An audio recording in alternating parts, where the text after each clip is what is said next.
tutorial by Andrew Ng that we sent out. It's in 5 or 6 parts. It's kind of long, but you can watch it on like 1.5 speed if you want to. And if you're familiar with MATLAB, Octave is extremely similar to MATLAB, the main difference being that it's free and open source. So feel free to stop me if you have any questions. I'm going to go through some simple to progressively more complex functions and operations in Octave. So this is the Octave GUI. You can also run it, like there's also a command line interface, but I thought this would be easier. Okay, so first of all, you can do some basic operations. You can do like addition, subtraction, multiplication, and division, etc. And if you type just an operation like this, it'll print out the answer right underneath. The next thing you can do is variable assignment. So you can say x equals 3. And now you have the value 3 stored in the variable x, and you can print that value out by just typing x. And if you assign x equals 3 with no semicolon at the end, it'll print it out immediately. But if you're writing like a function or a script that you want to run later, you pretty much always want to put a semicolon at the end so you don't get a whole bunch of printouts as your code is running. So you can also do things like, y equals 5.0, whatever, or you can create strings. So single quoted strings, z is hello. Yeah, so as I said before, you can print things out by just typing the variable, or you can use the disp function where you can write disp of a variable, which is a little nicer. It doesn't print like z equals hello, it just prints hello. You can also display slightly more complex things like using sprintf within disp. Sprintf is like a C function that just creates a string and allows you to pass in like variable names. So it's something like this.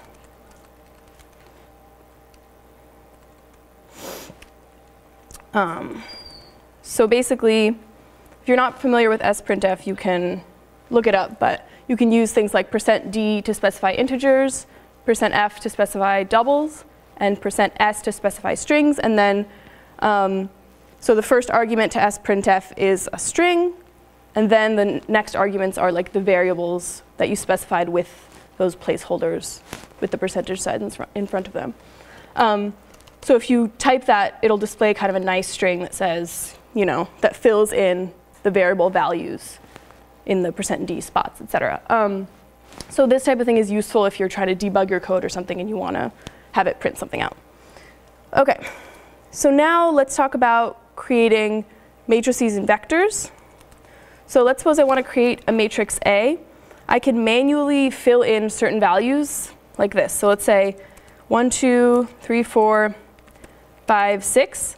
And the spaces indicate that the variables are going to be in the same row. And the semicolons essentially start a new row. So if I create this and then I print out A, you can see it's a 3x2 matrix. And instead of spaces, you can also use commas. Commas and spaces are sort of interchangeable for creating one row. Another useful function is the zeros. So you can create an all zeros matrix using this function. 3x4 is the size of the matrix, so that created a 3x4 matrix of all zeros. You can also use the I function, which creates an identity matrix. So C is an identity matrix of size 4x4. An identity just means all ones on the diagonal. You can also create vectors. Vectors are just basically matrices where it's either just one row or one column, right? And so you can just do like 5x1 instead of 5x3 or whatever. And so here I also use the ones function, which creates a matrix of all ones. To create a matrix of all 2s or 3s or whatever, you can just do 3 times 1s, right? Another useful thing is something like this, where you can create a vector with evenly spaced values. So this created a 11-dimensional vector with like 0, 0.1, 0.2, etc.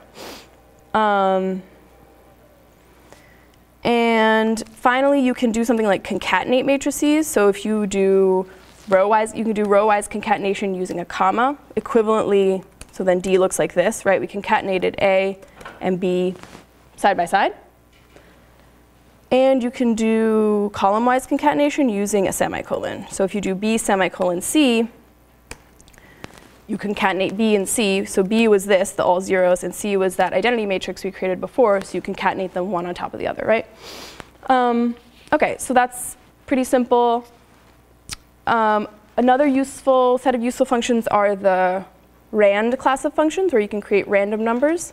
So let's suppose you want to create a 2 by 3 matrix of uniformly distributed random numbers. Then we just use rand. So these numbers, by default, are uniformly distributed in the 0, 1 interval.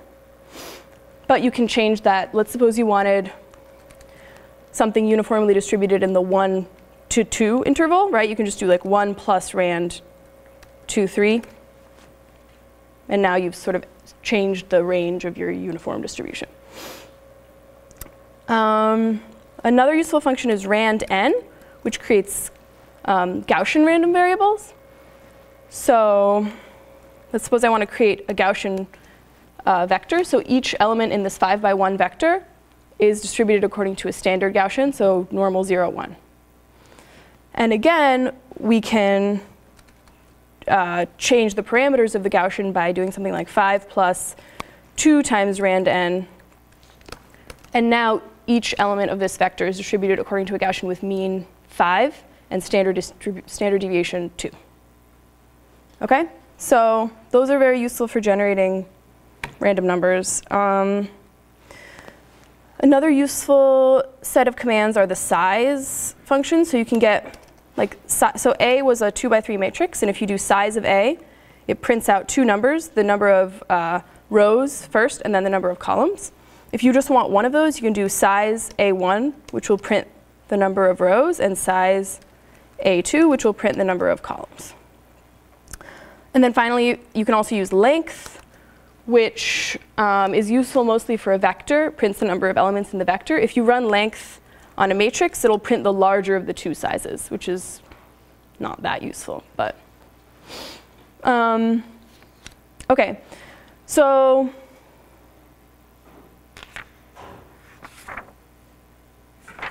sub-indexing. OK, so let's create a larger matrix. So A is now 100 by, let's say, 5. So now I won't print A, but it's, it's 100 rows and 5 columns. So let's suppose we want to just look at a single element of A. So let's say we do A 2, 4. This will give us the element in the second row, 4th column of A. Then we can do A. Suppose you want to look at the whole second row. We do A 2, colon. The colon means take all of the elements in either this row or this column. In this case, since the colon is on the the second argument, it gets the whole row. Similarly, we can do like A 3, which will get the whole column. So it'll print like 100 values now, right? We can also do, let's say we want the first 5 columns. We can do A 1 through 5, colon, and that'll print the first 5 rows. And then we can do different combinations of this. So we can do 1 through 5, 1 through 2, which will get like the upper left part of the matrix, 5 rows, 2 columns. Finally, a useful thing is maybe you want specific rows. Like, say you want row 1, 5, and 10. You can specify exactly those indices, and then like exactly those row indices. And then you could do the same thing for column indices. Like, suppose I want columns 2 and 4 for whatever reason. Now I've taken like a different subset of the matrix, not like the first 3 rows and the first 2 columns, but exactly the ones that I specified with my indices. Questions about that? OK. OK, and then finally, obviously, we can assign any of these things to new variables, right? So this assigns the first 2 rows of A to a new variable called sub-A. So now I can print sub-A, and you can see that we saved that, right? So this is useful. Like, suppose you have a big data set, and it's your set of features, and you want to split it into a training and test set. You might want to do sub-indexing for that. And then finally, you can also reassign. So suppose we want to reassign values to the whole first column. I can do A of the appropriate indices equals 0s, 101. And on the right side, I made this size 101 because that column is that size, right? So the number of things you're assigning has to match up with the number of values, right? So now I've reassigned the whole first column to be 0, right? So if we print out, let's just do the first 5 rows just to be, now it's all zeros, right? Okay. Okay, so I went through like a few different commands. If you're not familiar with them, don't worry. You can always use the help function. You can just type help space and then the name of whatever function you want information about. In this case, let's suppose we don't know a lot about rand n. We type help and it gives you details about that function, including how to use it and stuff. And in general, if you think you can probably do something, but you don't know how, I'm sure you can like Google around and find it. That's definitely very true with MATLAB. I actually don't use Octave that much, but I'm sure the documentation is also online and easy to find. Okay. Another useful thing is displaying a list of variables. So you can use the who command to display all the variables that sort of currently exist in your workspace. And you can also use whos to get more details about those variables. So this shows not only the name, but the size and the number of, or the amount of memory it's using and what type of variable it is. And then finally, suppose you want to clear your workspace, you can use the clear command. So you can clear one variable. You can clear multiple variables just like by writing them all sort of like that. And then finally, you can do, then if we do who again, we see that A, B, C, and D are gone. And finally, you can do clear all. And now if you do who again, there's nothing left. OK. OK, so now we'll talk about some slightly more complicated calculations and useful built-in functions, mostly for manipulating matrices and vectors. OK, so let's create some data first. So x, y, z, and a vector, v. OK. So first, so x and y are both 3 by 3 matrices. So we can do matrix multiplication and get the matrix product of x and y. Simple. Matrix transpose, you just can put a little apostrophe, basically, and it flips the matrix. I mean, maybe that's easier to see with, so z was 3 by 2. If we do z transpose, it's now 2 by 3. And then you can do inverse, just type inv of x. Not all matrices are invertible. If you want to do a pseudo-inverse, you can do p-inv. And then, let's see.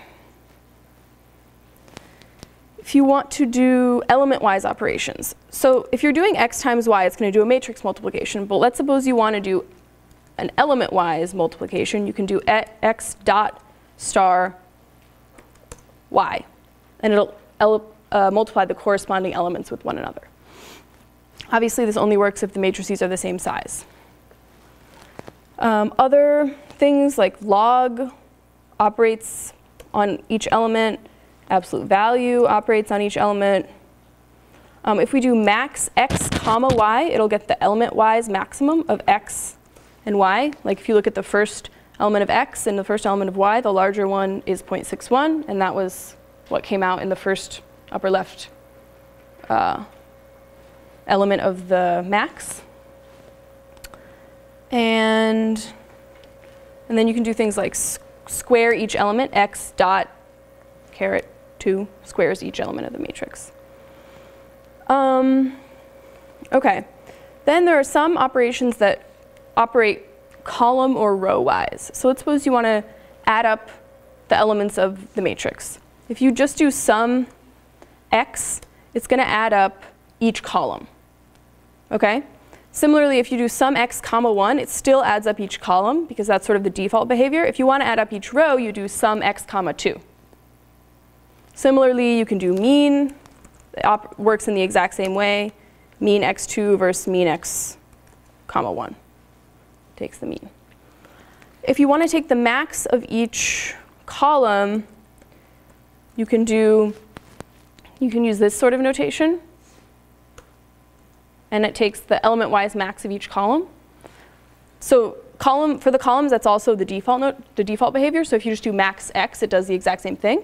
But again, if you want to get the max of each row, or let's say the min of each row, you can do this bracket, x comma bracket comma 2. And now it operates row-wise. So a lot of these operations will operate, you can specify whether you want it to operate row-wise or column-wise. And then if you want to get the sum of the entire matrix, you can do something like sum x, right? Or another possibility is sum, is this sort of notation where you do x, open parentheses, colon, close parentheses, which just sort of vectorizes the matrix. It takes the matrix and makes it one long vector. And so then you just need to write sum once. Same answer. OK, next useful thing is logical indexing and using the find command. So we have our vector v, right? So let's suppose we want to get a set of indicator variables that show us which of these elements are greater than 0.5. So we can do something like this. So we do that, and then we print out indicator, and you can see it's 1, 1, 0. And then you can use that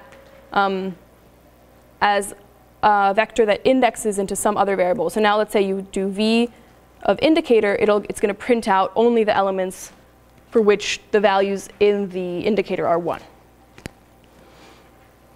Another thing you can do is if you want to get the indices of the elements that are 0.5, you can do this. And in this case, it's going to store like the values of those indices. So it's 1 and 2.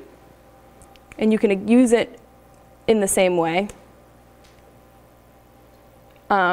But sometimes it's useful to have the indicator variables, and sometimes it's useful to have the indices. You can do the same thing for matrices. So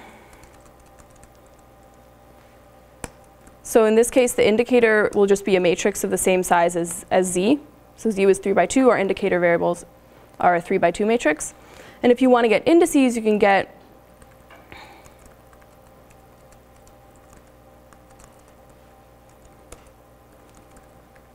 so now the row indices show like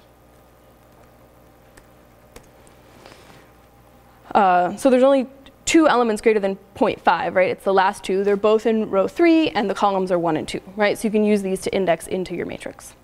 So that's useful. OK, so next we have control statements. Hopefully most of you are somewhat familiar with like for loops and while loops and if statements. If you're not, they're pretty simple. But I'll go over the Octave syntax just so it's clear.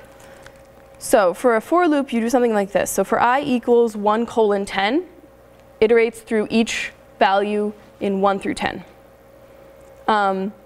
If you wanted to do something like 1 through 0.5 through 10, you can also do that. Now it'll iterate through like 1, 1.5, 2, 2.5, 3, etc. But let's just do 1 through 10. And then you can do like disp I. And then at the end of your for loop, you need to write end. Now it prints each value in 1 through 10. While works the same way. Let's suppose we set x equal to 1, and we do while x is less than 10.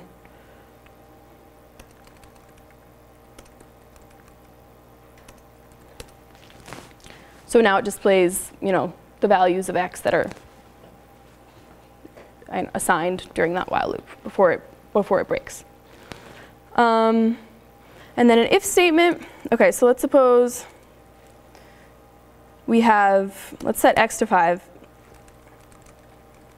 So we just do this. It's pretty simple. I don't think you even need the parentheses if you don't want to, but it's kind of clear. If x is less than 10, basically, the way that you dictate the contents of the if statement with Octave and MATLAB are using ends, like END. So you don't use brackets or anything like that. You start the if statement, then you write whatever you want to write, and then you put end when you're done. So let's say,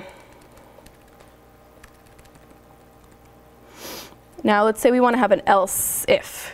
You write that as one word, else if.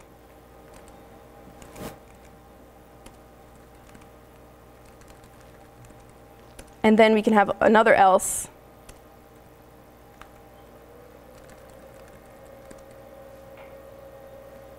And then finally we have end at the end. So if you're doing an if-else statement, you only need to write end once at the very end. Okay.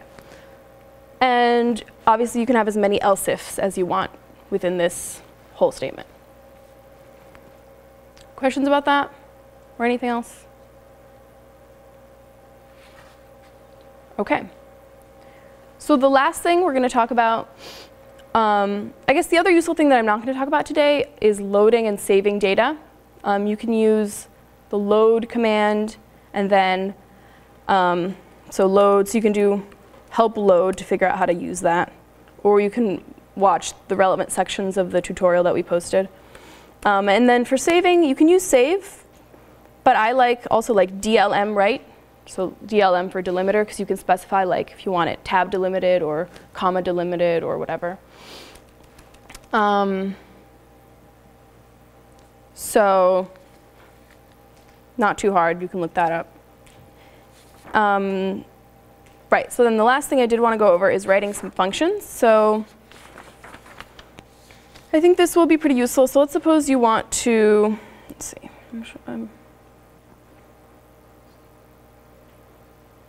Okay, so let's suppose you want to write a function to compute, or to take two arguments, a variable x and then like a threshold, and then returns the thresholded value of x, right? So the syntax is basically you write function y equals the name of your function, and then in parentheses as many arguments as you want to pass in this case 2. It's also good to put some documentation at the top. Oh, maybe I didn't mention this, but comments you can just write with a percentage sign and it'll treat it as a comment. Okay, so this function is called threshold num, so you call it with that name, and then you pass in 2 arguments. Inside our function we just have an if statement, right? So if x is smaller than the value of thresh, it returns x, otherwise it returns the threshold. And then by the time you reach the end of the function, whatever value is assigned to y is what it's going to return. So you don't need a return statement or anything like that. It just returns the value, whatever value you currently have assigned to the name of the variable that you put up here, right? Pretty simple. Now let's suppose you can also return multiple variables. So here's another function that I wrote where you want to, let's suppose you want to multiply and divide these numbers and return both values. You just put these square brackets and have a comma separated list of everything you want to return. So here, another maybe useful thing is the first thing I did was some error checking, because so here, let's suppose you want to be able to do element-wise operations on these 2 variables. So it can be, so that's useful because you can pass in a scalar, a vector, or a matrix for x and y, as long as they're the same size, right? If they're not the same size, we can't do element-wise multiplication or division. So the first thing I have here is a quick check that they're the same size, and then you can use the error function to sort of have MATLAB display that error. So if suppose I go back to my command window, hold on, let me first go to,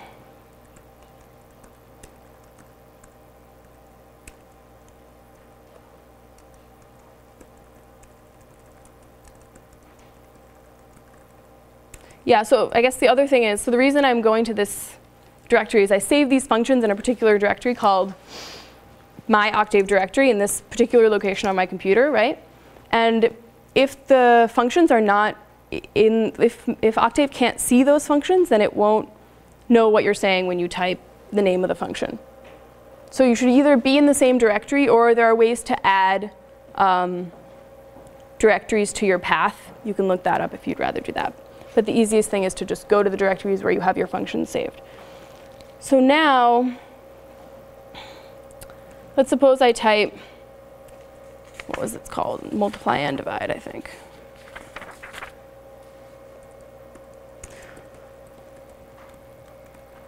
So there are multiple ways to call functions. You can call them without saving the return values by just calling them like this.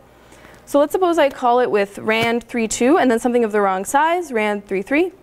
It's going to give me an error, right? And it's the first error call is like what I wrote in that error function. So that's useful. Now let's suppose we call it the right way, you know, like md equals multiply and divide rand with two things of the same size. Now m is the product, element-wise product, and d is, you know, the element-wise is the first one divided by the second one. Okay? So writing functions is useful. It's not hard. You can do more complicated things, like you can write functions within functions, but it's usually better to save each function as a separate file. But you can look up how to do that if you're interested. And yeah, another useful thing is plotting, but I think Kirsten went over that a little bit from MATLAB in the last presentation, and it's very similar.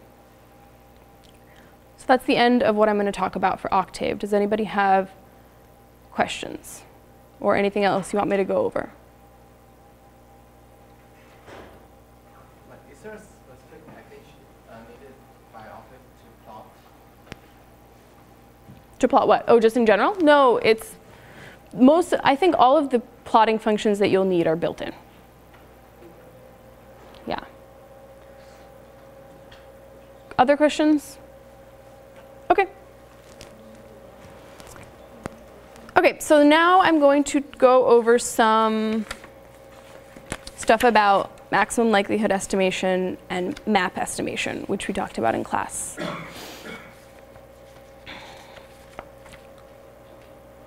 All right. I'm going to use the chalkboard.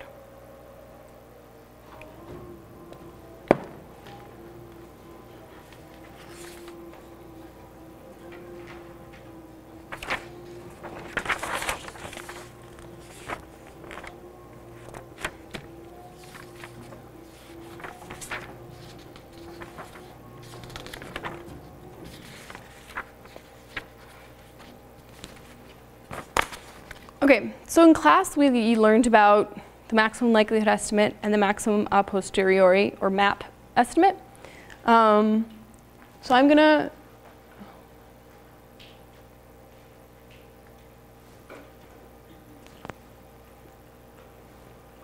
erase the board. If you have any questions, think about if you have any questions about that or anything else that we learned in class.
Okay, no questions? Yeah. Like for probability that the data given by particular event, right? Like how do I interpret that as an event? Sure. How do you interpret that as an event? Okay. So let's suppose, how do you interpret phi as an event, you're saying? Well, so phi, you're talking about like a Bernoulli parameter, right? Like, so let's suppose your like universe, like your whole space of possibilities is all possible values of phi, right? So it could be anything greater than, right? It could be anything between 0 and 1, because all those are all the possible values that phi can take on. And then you can think of phi equaling a specific value as sort of like an event in this space. Does that make sense? OK. And even though you don't know the value of phi, you're sort of still conditioning on some unknown value. So it's still sort of like the same thing. Does that make sense? OK. Anything else?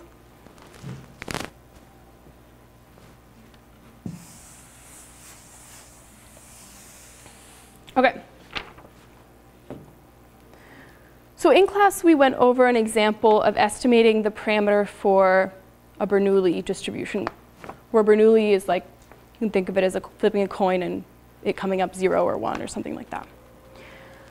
So now we're going to talk about if instead you have a Gaussian distribution, data sampled from a Gaussian distribution, and you're trying to estimate the mean parameter. And we're going to calculate the maximum likelihood estimate and the math estimate of the mean.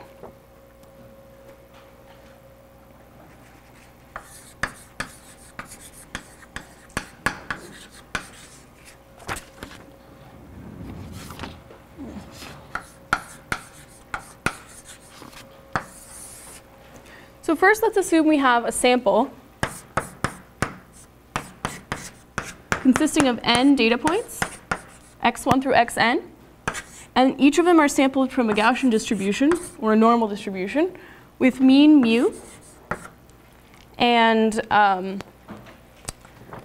variance sigma squared, where let's suppose sigma squared equals 1. It doesn't really matter what sigma squared equals, but we're going to assume that we know the value of sigma squared, so we don't need to estimate it. But we don't know the value of mu, and so we want to estimate what that might be. OK? So first, it's useful to sort of know something about the Gaussian distribution. You might already know this, but Gaussian distribution looks something like this. So if you plot x against the probability of x, it's like a bell curve, right? And the mean dictates where the peak of this distribution is located, right? So here, let's suppose this is 0. The mean is 0. And the variance sort of dictates like the width of this curve, if you will. So if you have another distribution with the same mean but a larger variance, then it might look something like this, where the probability density is more spread out. OK? And another thing that we need to know for this is the probability density function for the normal distribution.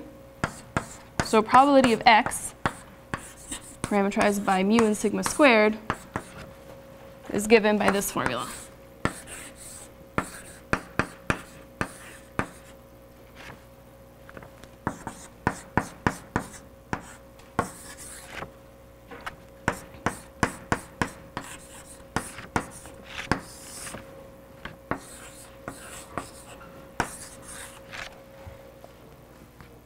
OK? So given, a parameterized distribution, so suppose you know mu and sigma squared, the probability of seeing a particular value x is given by this formula. OK. So given this setup, how do we find the maximum likelihood estimate of mu?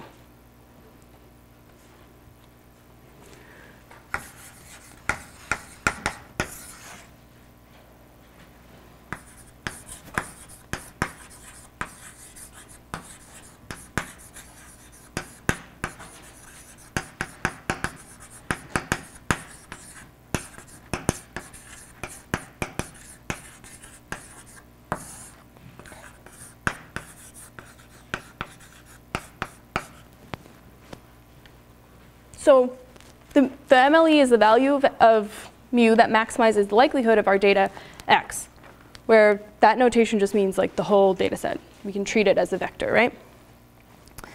OK, so let's write down the data likelihood, and then we'll maximize it. So the data likelihood is basically the probability of x1 through xn,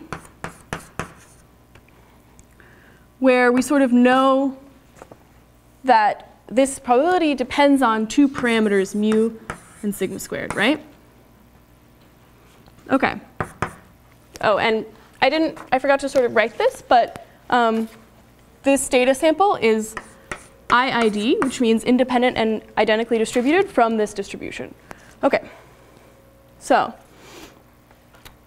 So considering these variables are all independent, we can take this joint distribution and write it as a product of the distribution of each xi, right?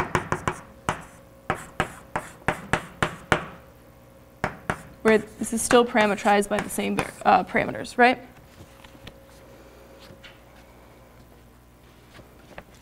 Now, how do we get probability of xi? Well, it comes from the Gaussian PDF, which I wrote down over there, because we know that xi is distributed according to the Gaussian. So we can just substitute that in.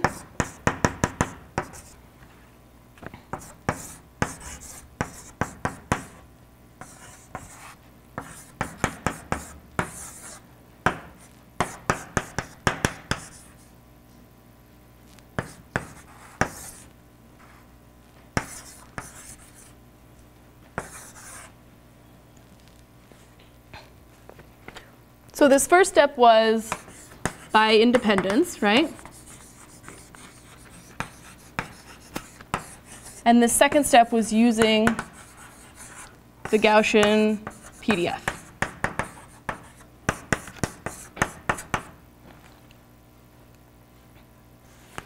OK, so now one thing that you'll notice comes in handy a lot is to actually take the log of the likelihood. So we can write the log of the likelihood of the data.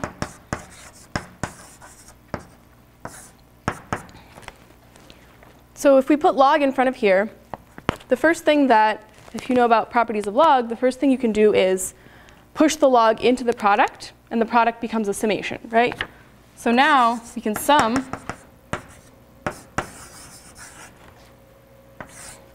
over I log of this whole thing, right?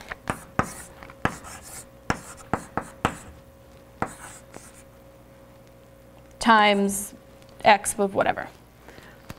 But now, another useful property of log is that log of a times b equals log a plus log b, right? So now we can split this up. Log of this first term, and let's put some brackets around this, because everything's still inside the summation, right? And then log of x, that cancels out, right? So now we have plus this term, but that term's negative, so let's change this to a minus.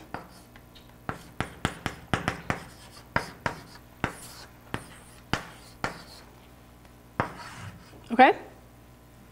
Next thing we can do is distribute this sum, right? So it's sort of like this summation of this part plus or minus a summation over this part. And then what we notice is that this term,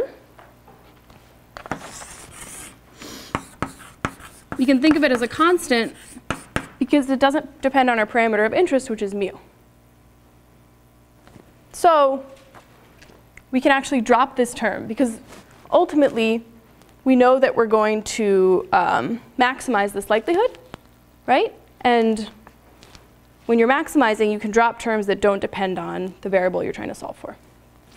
So after we do that, we can also look over here and see that this denominator is also a proportionality constant, and so we can get rid of that too.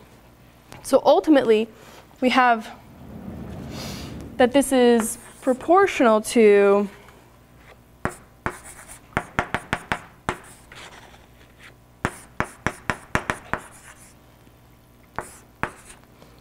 sum from I equals 1 to n of xi minus mu squared, right? So we drastically simplified this formula.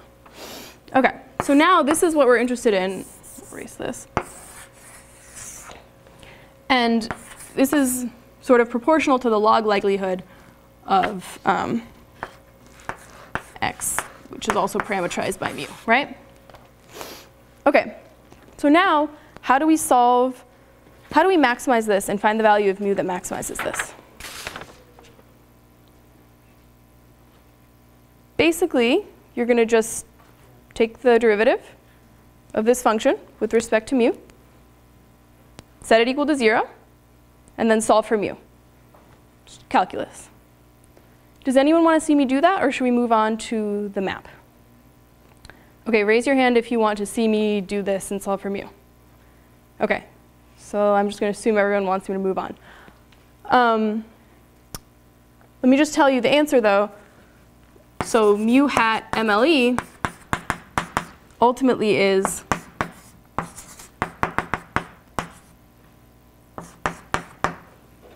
given by this.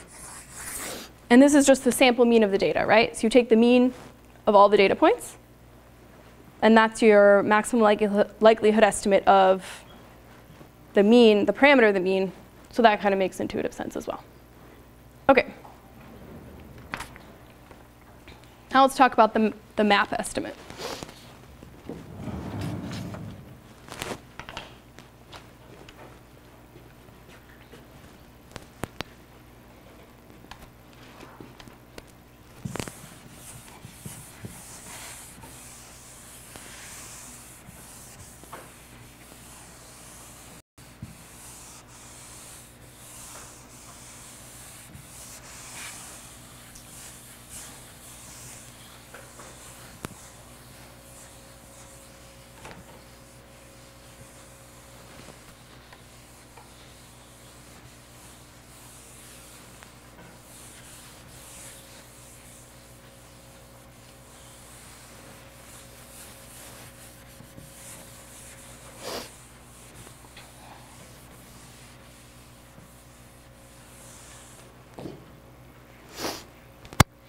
OK.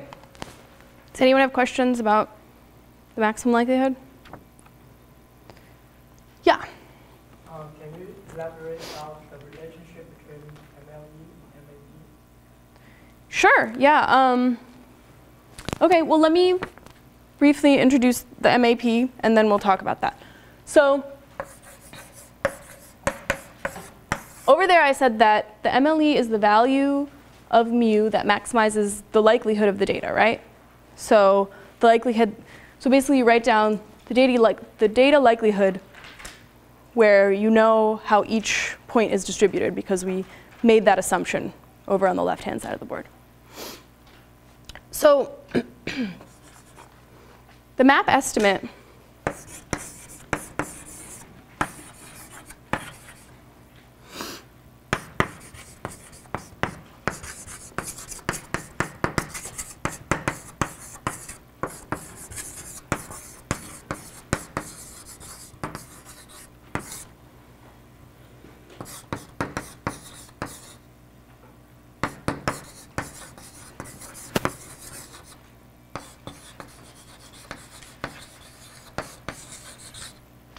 OK, the map estimate is the value of u that maximizes the posterior likelihood of the parameter, given two things. One, given the data you've seen, right, given your observations. And two, given that you've assumed some prior distribution on mu. OK, so let's suppose, I mean, really the easiest way to think of it is the Bernoulli example that we went over in class, right? Let's suppose I flip a coin 3 times and it comes up heads twice and tails once. OK? What do you think, and let's suppose it's a quarter. What do you think is the likelihood in general that this coin comes up heads?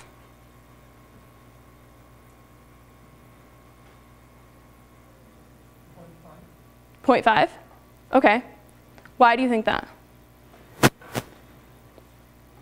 Just why do you think that? It can be anything. You can say anything you want.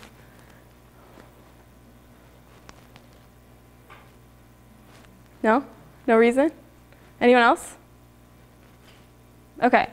So if I flip a quarter 3 times and it comes up heads twice and tails once, you probably don't automatically assume that this coin is like unfairly weighted towards heads, right? Because you've experienced life in the world and you know that most quarters kind of are equally weighted and have a 50-50 chance of coming up heads or tails. So if you calculated the maximum likelihood estimate, you would get that the most likely value of, so the parameter in that case that you're trying to estimate is the likelihood that the quarter comes up heads, right? If you use the maximum likelihood estimate, what would you get, given the fact that you only flipped the coin 3 times and you saw 2 heads and 1 tail? Anyone? 2/3, exactly. Does that sound right to you?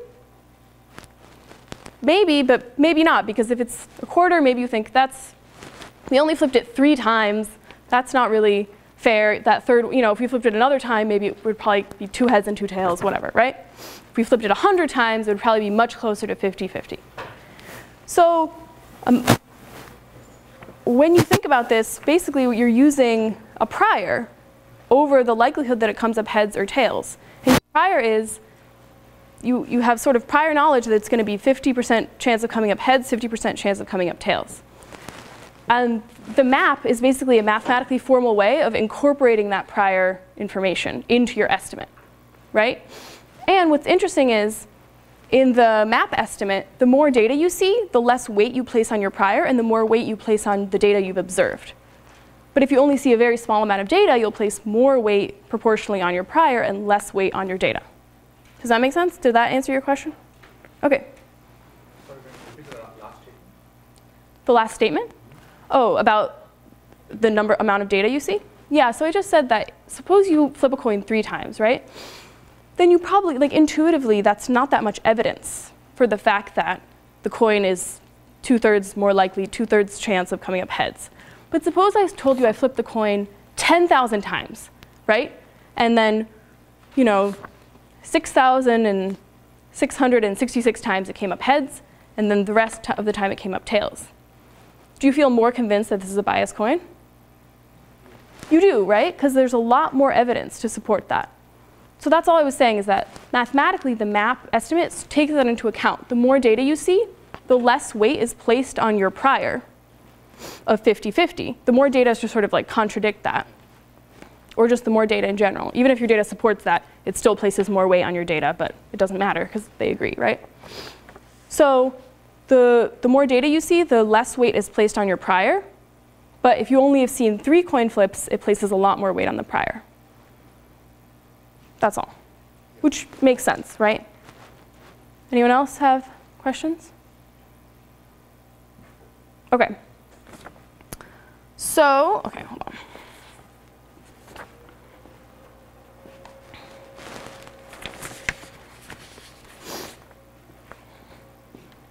OK, so now we're trying to calculate the map estimate of the mean of a Gaussian distribution, where we have n observations, x1 through xn, and we also need a prior over mu, OK? So let's use another Gaussian. Let's use a Gaussian prior over mu.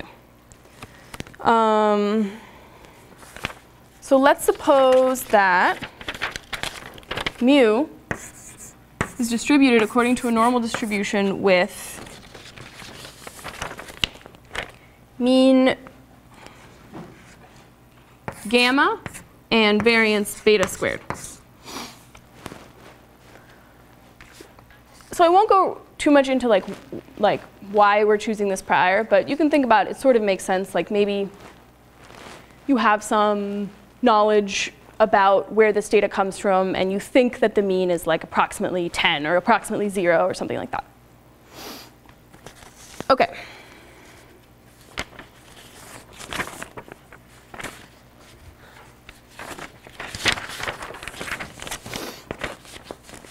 So to get the map estimate of mu, we want to maximize the posterior likelihood. So the posterior likelihood is given by the probability of mu given our data that we saw, right? And implicitly here, we're also assuming we have certain parameters, right? Including sigma squared, which was the variance that we know of the distribution of the data. And these 2 parameters are prior parameters. So we assume we know all of these parameters, OK? So this is the posterior likelihood of mu. How do we write this in terms of things that we know, right? We don't know this likelihood. Can anyone suggest how to rewrite this? What do we know? We know the prior, right? I wrote that here. So we know this gives us P of mu. And then we know the probability of each x given mu. So what we can do here is use our old friend Bayes' rule to rewrite this. So now we can write it as the probability of x1 through xn given mu times the probability of mu divided by the probability of x1 through xn. But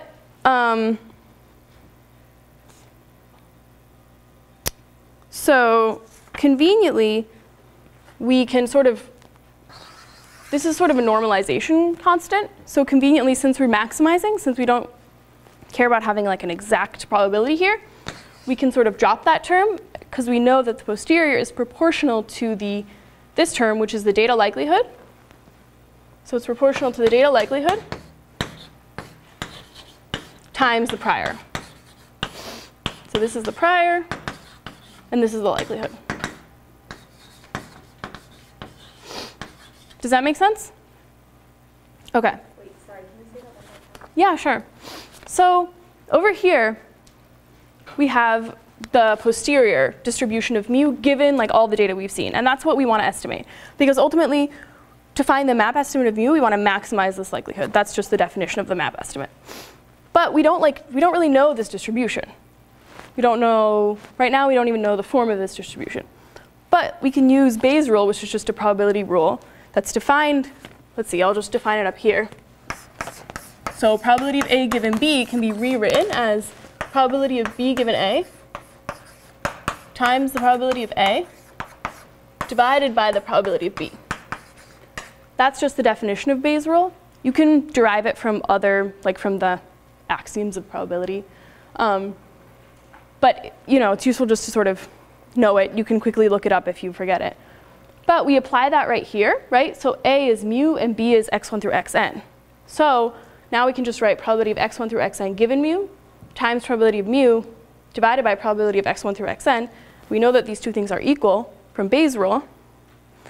And then basically, because this doesn't explicitly depend on mu down here, it's sort of a constant of proportionality again, and we can drop it because ultimately we're going to maximize this. And we're going to maximize like with respect to mu. So we can drop it. So all I said was the posterior is proportional to the likelihood times the prior. That's a useful sort of little piece of information to remember. So like in the future, when you're doing these types of derivations, you don't even need to really go through the Bayes' rule step. If you're doing map estimation, you can just say, OK, I know the posterior is proportional to the likelihood times the prior, so I'm just going to write that down. OK. So I don't think I'm going to go through all the math, but basically, here, the likelihood, we derive that over there. Sure, yeah, go ahead. Sorry, does this mean that I need to do the MLE first before you do the MEP? Because you would use the value in MLE for MEP. No, it doesn't. You don't necessarily need to use that value. You're just going to use the data likelihood.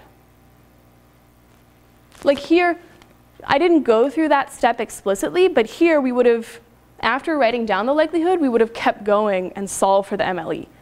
This is not the MLE. The MLE is after you take the derivative, set this to 0, and solve for mu. So yeah, you need to know the form of the data likelihood.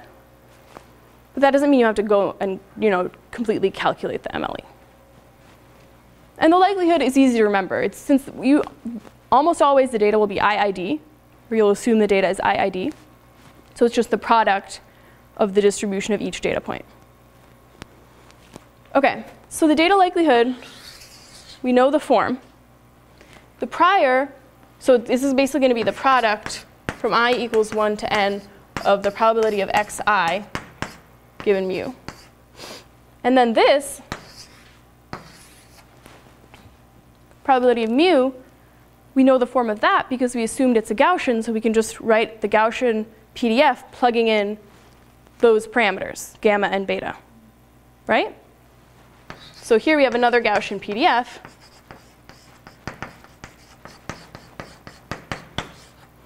And now we've reached a stage where we have like an explicit formula for this probability.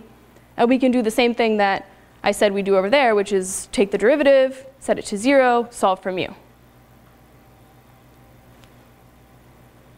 Does that make sense?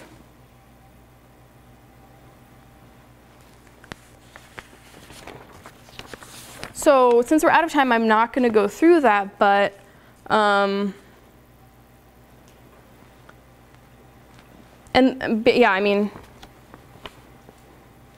basically that's it. There's another way you can do it, which is that you can sort of recognize that this is a product of a bunch of Gaussians, right? Because each one of these is a Gaussian, is distributed according to a Gaussian, and this is another Gaussian. And then the product of a bunch of Gaussians turns out to be Gaussian, but with different parameters. So another way to do this is to sort of think about that and recognize that, and then you can find formulas for those new parameters. And then the maximum likelihood for the mean, and then it's sort of like the maximum likelihood of that distribution because it's the posterior distribution. But if that didn't make sense, you don't need to worry about it. Yeah?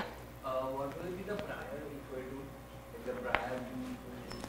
The prior, the map estimate or the prior distribution? The prior P of mu equal to what will be? Oh, sure. I mean, so because mu, the prior is Gaussian, it's going to be the same Gaussian PDF that I wrote over there, but with different parameters.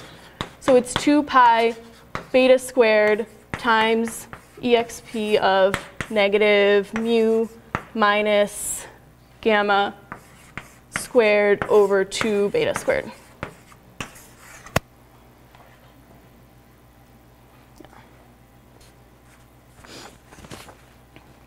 You don't need to remember like the form of the Gaussian PDF. You can just like Wikipedia it very quickly. It's very, you can look all these things up. Okay, does anyone have any other questions? Yeah. So in homework or exam, are we always given the distribution of the prior? Or In homework 1? usually in homework or exam. In homework or exams. Or do we have to like derive them in some cases? So you would never really derive a prior.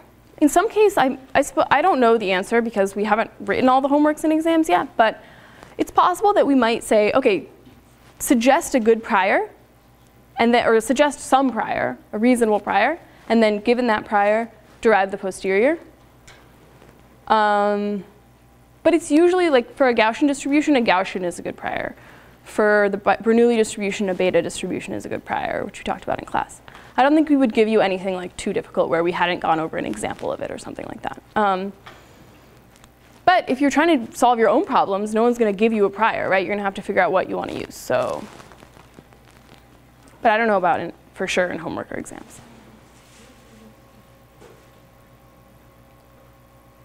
Yeah?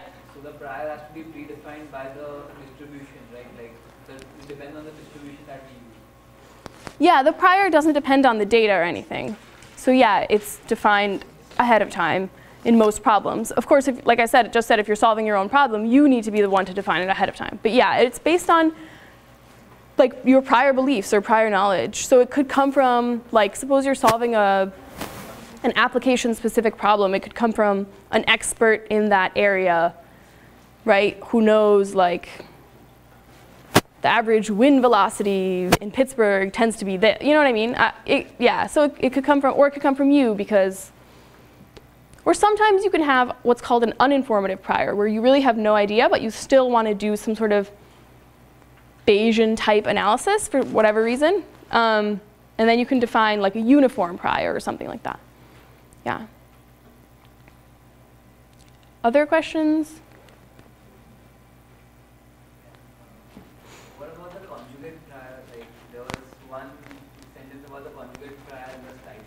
Yeah, so a conjugate prior is basically a special type of prior where so here we have 3 distributions. We have the data distribution, the prior distribution, and the posterior distribution.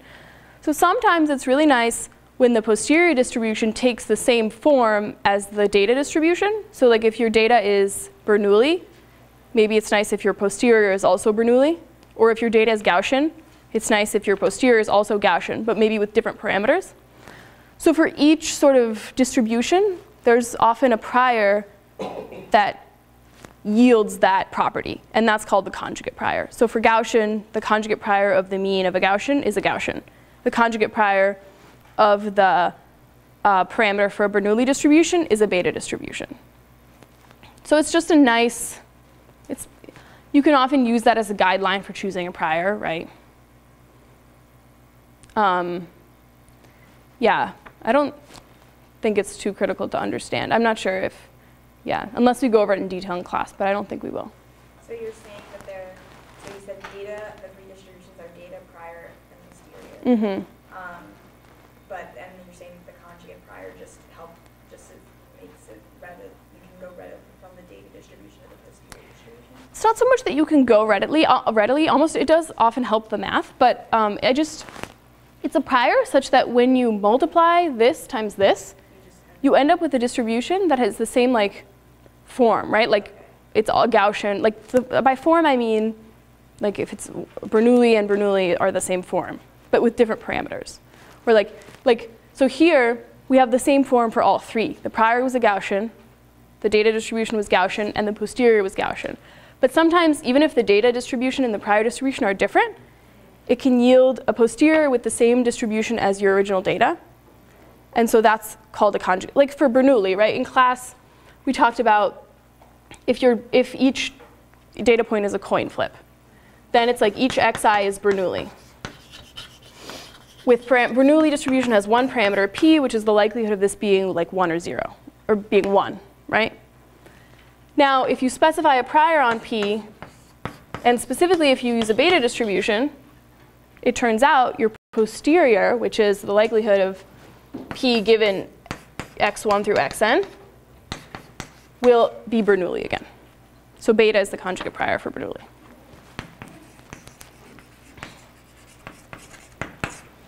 Bernoulli of, something else that we don't necessarily know. I mean, there's a formula for it, but yeah.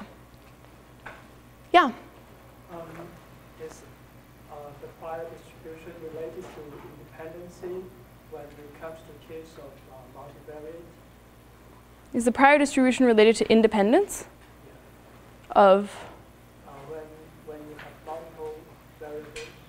Yeah, so when you have, when your x is multivariate, that doesn't necessarily mean like your parameters are multivariate. Okay, so suppose, I guess it does. Suppose if you have each x is a vector, and then it's distributed according to the multivariate normal, right? Then your mu will be a vector as well.